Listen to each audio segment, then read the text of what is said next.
18 prill. O Perëndi, preki zemrat tona. Edhe Sauli shkoi në shtëpinë e tij në Gibea, dhe me të shkuan njerëz trima, të cilëve Perëndia u kishte prekur zemrën, e pare Samuelit 10:26. Mendo pak se çfarë po thuhet në këtë varg. Perëndia i preku, jo bashkëshortja, jo fëmia, jo prindi, jo këshilltari, por Perëndia. Perëndia i preku. Ai ka fuqinë e pafundme të gjithësisë. Ai ka autoritetin e pafundëm, urtësinë e pafundme, dashurinë e pafundme, mirësinë e pafundme, pastërtinë e pafundme dhe drejtësinë e pafundme. Ai e preku zemrën e tyre.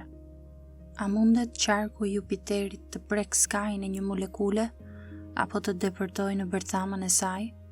Prekja e Perëndisë është e mahnitshme, jo vetëm sepse është Perëndia ai që prek, por gjithashtu për faktin se është një prekje. Kjo është një lidhje reale. Fakti që përfshin zemrën është i mahnitshëm. Fakti që përfshin Perëndin është i mahnitshëm, dhe fakti që përfshin një prekje reale është gjithashtu i mahnitshëm. Këtyre burrave trima jo vetëm ju folën, jo vetëm u prekën nga një ndikim hynor, jo vetëm u pan dhe u njohën, por Perëndia me një përulje të pafundme u preku zemrën. Perëndia ishte kaq pranë tyre, dhe ata nuk u shkatëruan. E dua atë prekje, e dëshiroj gjithnjë e më shumë, për veten time dhe për të gjithë ju.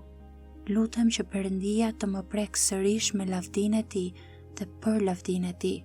Lutem që ai të na prek të gjithëve ne.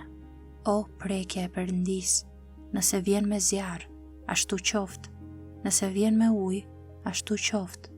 Nëse vjen me erë, le të vijë o Perëndi. Nëse vjen me bubullima dhe vetëtima, le të përulemi para saj. O Zot, eja, na u afro, digj, njom, fry dhe thyej. Qoftë edhe me shushuritjen e ëmbël. Eja plotësisht, prek zemrat tona.